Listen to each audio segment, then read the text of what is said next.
Hello, madam. Hi, Scott. I have a question. Can I ask? Yeah. Sure. Go ahead. How can we make sentences by using I am? Good question, Scott.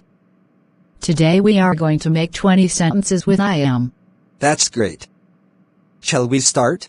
Yes. I am is used to tell someone about yourself.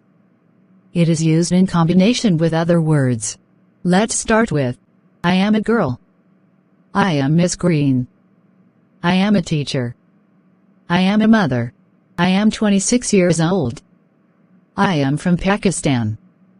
I am busy. I am happy. I am tired. I am confused. I am so happy. I am so hungry. I am so sorry.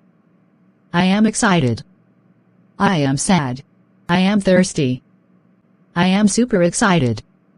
I am extremely tired. I am terribly hungry. I am very lucky. Thank you, madam. It was really helpful.